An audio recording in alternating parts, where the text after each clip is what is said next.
mesdames et messieurs. D'abord vous dire tout le plaisir que j'ai à être aujourd'hui parmi vous, après ces 2 années compliquées. Se retrouver ensemble, c'est effectivement quelque chose qu'on apprécie. J'ai un peu amendé pendant toute cette matinée riche ce que j'avais préparé à vous dire, parce que d'abord je voulais vous dire que j'ai été impressionnée par tout ce que vous avez présenté ce matin, qui a été illustré par ces films de façon parfaite. Et il y a de nombreux sujets sur lesquels on se retrouve, mais ça vous le savez. Au-delà du fait que de nombreux agriculteurs soient chasseurs et que de toute façon les chasseurs sont très liés bien sûr au monde agricole en général. Voilà, j'ai souhaité du coup, je vais un peu partir dans des détails, mais pour faire le lien avec tout ce que vous avez présenté ce matin et vous redire la qualité du travail qui est effectué par la Fédération de chasse du département et qui sincèrement m'a impressionné, même si je savais, mais voilà, l'illustration en a fait ses preuves. Vous dire un peu d'abord l'ambiance de l'agriculture. Aujourd'hui, la présidente de la Chambre d'agriculture que je suis est inquiète pour l'agriculture en général et l'agriculture du département. Vous savez, parce qu'on l'a tous vécu, effectivement, ces 2 dernières années, illustrées par le Covid, une pandémie, on n'aurait jamais cru vivre ça, on l'a vécu. Les agriculteurs ont travaillé, rien ne s'est arrêté, on a nourri nos concitoyens, mais malgré tout, les marchés ont été déstabilisés, et je pense surtout à la viticulture. La guerre en Ukraine, aujourd'hui, le grenier de l'Europe et du monde, la famine en ligne de fond, rapidement, la déstabilisation par la hausse des charges que ça entraîne, autant au niveau des exploitations, tout se faisait là-bas, les engrais, etc., les matières premières, une hausse exceptionnelle que vous vivez au quotidien en tant que citoyen, évidemment, sur tous les intrants, sur l'essence, le gasoil, etc., le gaz, mais voilà, des répercussions énormes sur le monde agricole déjà très fragilisé. Des événements climatiques qui nous touchent et qui vont finir par avoir notre peau, hein, à force tout cumulé, je le dis sincèrement, sans forcer le trait. L'année dernière, un gel en France qui a été d'une ampleur exceptionnelle, qui avait déjà touché le département. Début de semaine, un gel aussi exceptionnel qui a touché tout le Conflans, 100% de perte de récolte en arboriculture sur tout le Conflans, idem sur tout le Val-Espire, 100% de perte sur des exploitations qui avaient pour la plupart déjà tout perdu l'année dernière. Donc à un moment, ça fait énorme pour l'agriculture. Je n'oublie pas la réglementation qui en plus nous impacte. Aujourd'hui, on nous parle de souveraineté alimentaire avec l'Ukraine. Tout d'un coup, on s'aperçoit qu'on doit produire. Mais comment produire? C'est notre fonction, c'est notre métier. Quand on est à moitié mort, quand on nous interdit des intrants, quand on nous interdit l'eau, et là j'en viens évidemment à toutes les attaques qu'on subit et qu'on partage. Moi j'appelle ça les écologistes extrémistes. Ce sont des ayatollahs qui n'ont qu'une envie, c'est qu'on disparaisse, qu'on se nourrisse comment, peu importe, certainement par des produits importés, il n'y a pas de souci, ou en mangeant des graines, ça fera plaisir à tout le monde. Mais voilà, ils sont là, effectivement, leur vision, Monsieur le Président, je la partage, c'est en gros une nature sans la main de l'homme. Et ça, on ne peut pas l'accepter. On ne peut pas l'accepter parce que, voilà, ces discours extrémistes, malheureusement, c'est une minorité, il ne faut pas l'oublier, mais ils ont les ondes ouvertes, tous les médias, on ne parle que de ça. Il y a un discours de fond, et ces gens-là aussi, ils siègent dans toutes les administrations, et ils nous bloquent. Donc ça, encore une fois, on doit se battre pour. Moi, je voudrais juste vous illustrer un dossier qui est en cours, FNE, ce sont, vous le savez certainement, une association, une association d'associations écologistes, hein, pas du département, mais qui ont lancé une attaque et un procès contre 6 arrêtés préfectoraux qui portent sur les débits réservés et qui ont des conséquences puisque ça touche au niveau des canaux d'irrigation les prélèvements dans la tête. Si ces procès arrivent à leur bout et que ce soit eux qui gagnent, et malheureusement on a d'énormes craintes parce qu'on a un précédent dans le département sur Céré, on a 6000 hectares en minima d'arboriculture et de maraîchage en aval de la tête qui disparaissent. Tout ça pour laisser l'eau aux poissons. Voilà. C'est juste une illustration de ce qu'on vit, effectivement. Et ce que je voulais vous dire, c'est que les écologistes, on doit l'affirmer haut et fort, les premiers écologistes, ceux qui font vivre la nature, le territoire et qui défendent la biodiversité, c'est nous. Et quand je dis nous, c'est nous les agriculteurs et c'est vous les chasseurs. Vous l'avez exprimé parfaitement. Moi, je tiens à souligner effectivement ce travail qui a été présenté sur la zone humide de la Sagne d'Aupoul. Et ça, pour moi, c'est un dossier absolument exemplaire qui prouve que c'est à nous. On a toute légitimité à gérer la nature et sa biodiversité. Et ça, on doit le dire haut et fort. Donc voilà, l'illustration qu'on partage de toute façon les mêmes problématiques, les mêmes attaques, et qu'on doit se battre ensemble, je pense, et j'en suis persuadée. On a des attaques, j'ai relevé aussi, pardon, mais je reprends un peu les notes que j'ai prises ce matin, mais effectivement, le partage de la nature. Ça aussi, c'est un sujet qu'on partage. Il a été effectivement très bien illustré aussi dans vos propos et les exemples que vous avez donnés. Et effectivement, il y a la Fédération des randonneurs ici, mais nous, on a exactement le même sujet. Et je pense aux estives, je pense aux bergers qui sont obligés d'avoir des patous pour protéger leurs troupeaux de la prédation. Et malgré tout, des imprudences, malgré le travail que l'on mène avec les communes, les communautés de communes qui sont concernées sur de la prévention, sur de l'affichage pour indiquer aux promeneurs alors la fédération de randonnée y est plus sensible, mais les promeneurs, les touristes qui viennent chez nous tous les étés et qui commettent des imprudences, voilà, c'est un sujet, encore une fois, qui illustre bien qu'on se retrouve, on a les mêmes problèmes et que plus on avancera ensemble, plus on sera fort. Vous dire aussi qu'effectivement, nous serons à vos côtés pour défendre, je fais le lien encore une fois avec ces écolos extrémistes, ces discours qu'on entend contre la chasse le week-end. Pour nous, c'est absolument inentendable, inacceptable. Donc nous serons à vos côtés, bien évidemment, sans débat, pour défendre le sujet. Il faut qu'on puisse chasser, il n'y a pas de débat.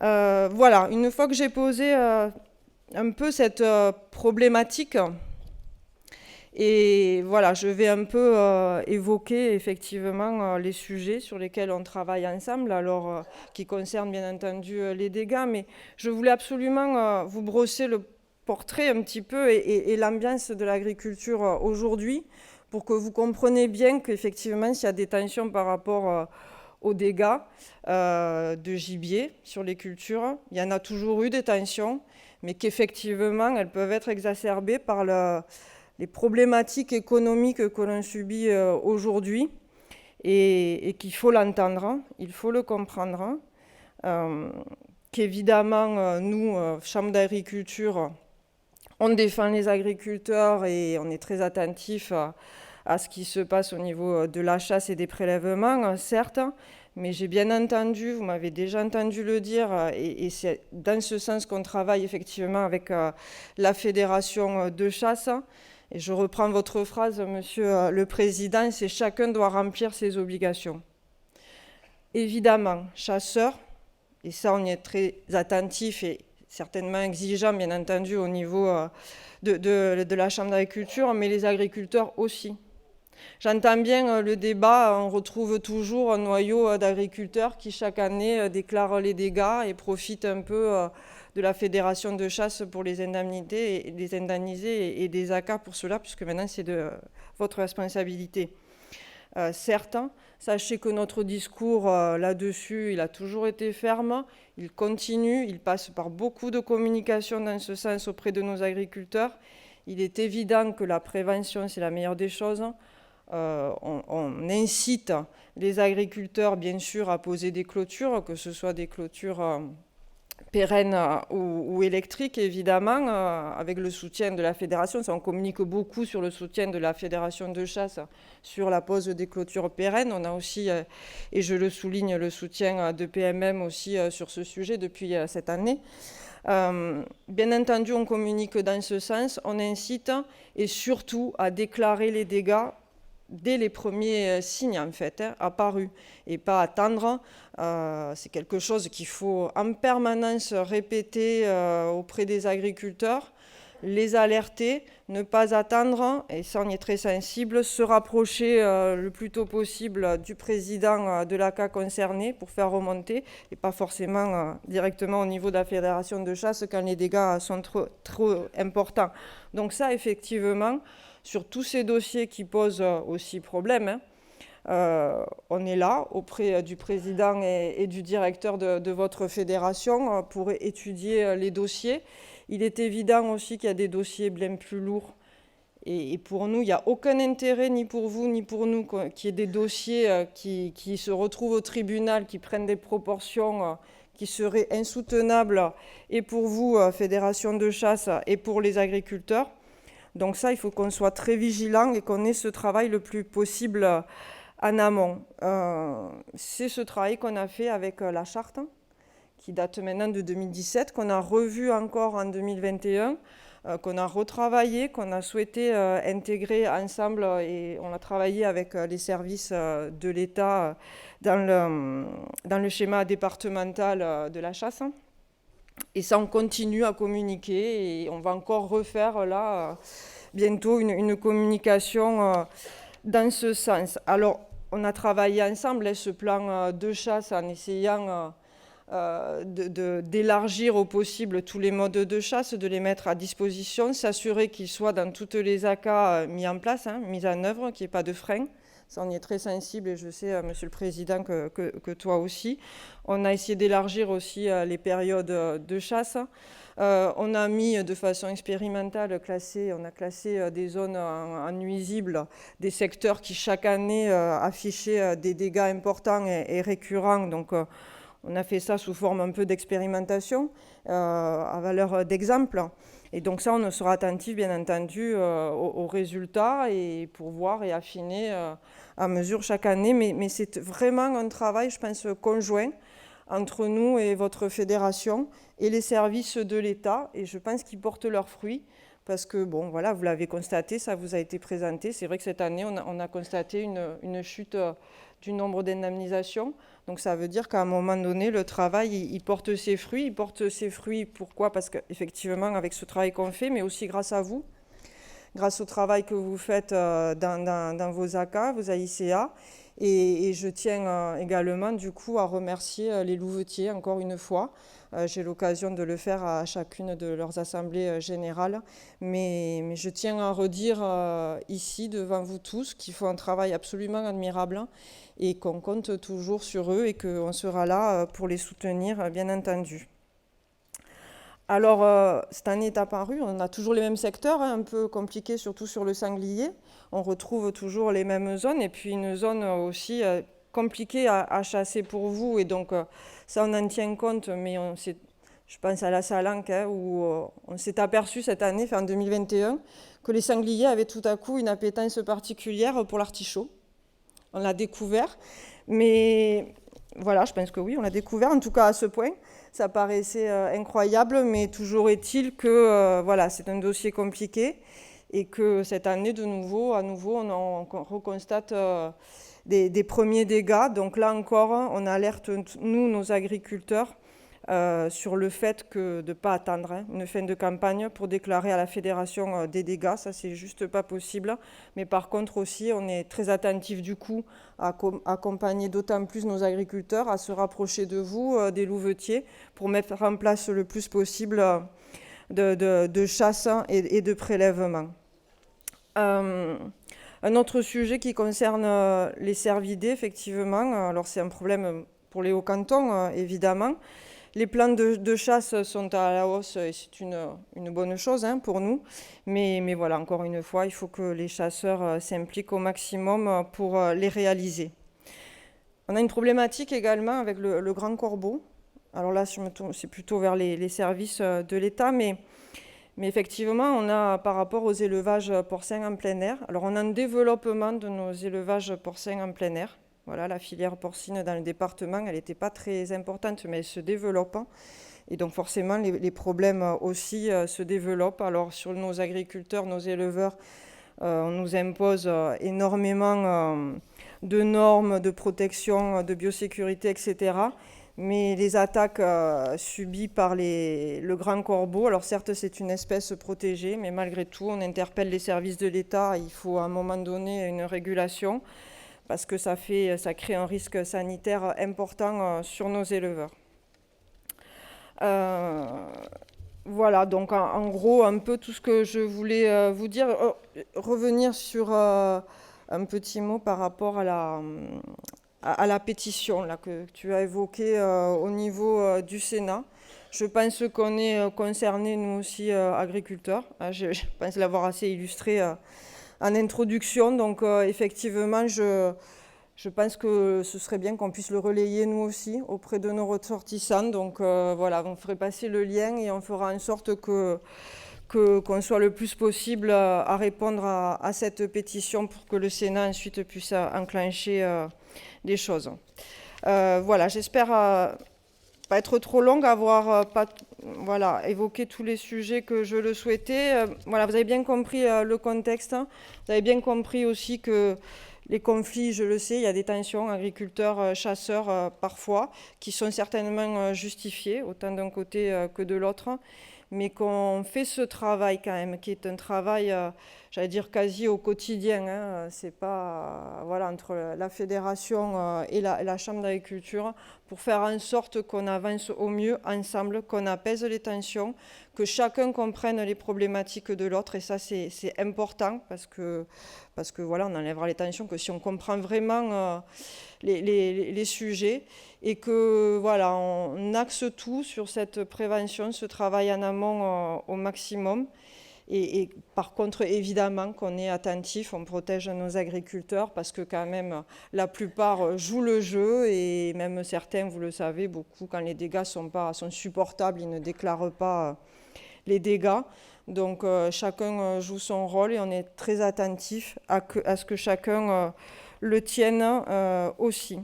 Voilà, mais je voulais juste conclure, Monsieur le Président, en disant toute l'amitié avec laquelle on travaille, et puis Gilles aussi, je t'associe effectivement, mais on travaille en toute transparence toujours, je pense, autant sur les problèmes que voilà, sur les solutions qu'on espère trouver et qu'on souhaite mettre en œuvre, voilà, qu'on travaille aussi encore une fois avec les services de l'État. On essaie de faire passer les messages et que les choses aboutissent. Mais en tout cas, voilà, vous dire qu'on sera à vos côtés pour relayer, pour défendre aussi vos problèmes. Je vous l'ai dit, les attaques qu'on subit, en gros, ce sont les mêmes. C'est les attaques sur la ruralité et ça, on doit être fort ensemble.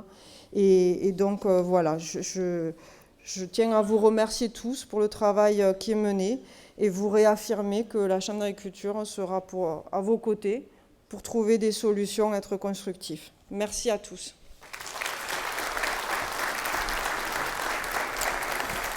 Merci Madame Bonnet. Merci. Je retiens juste ce que vous avez souligné sur la qualité des films que l'on a vus. Je voulais remercier pour cela mon frère de la côte, Stéphane Kowalczyk, qui depuis quelques années déjà travaille régulièrement et en profondeur. Et ce temps-là, ce temps long, a permis de tisser vraiment un lien de confiance avec la fédération, avec les techniciens sur le terrain, une compréhension aussi des enjeux. Et ce travail de profondeur, eh bien, je crois qu'on en récolte les fruits maintenant. Donc merci Stéphane. Et je voudrais associer aussi l'équipe de Charles Dancard d'AVS Avent qui aujourd'hui réalise comme à chaque fois avec qualité cette Assemblée Générale. Charles Dancard, Jean-Charles Dancard, qui est là aussi au son, avec Costa Candela, Jérémy Defazio, et Jérôme Blanic, qui est aussi technicien de la Fédération, à la régie finale aujourd'hui, pour vous présenter cette Assemblée Générale. Voilà, c'est dit. Je ne voulais pas que ça se perde dans les applaudissements de la fin de l'AG. C'était important.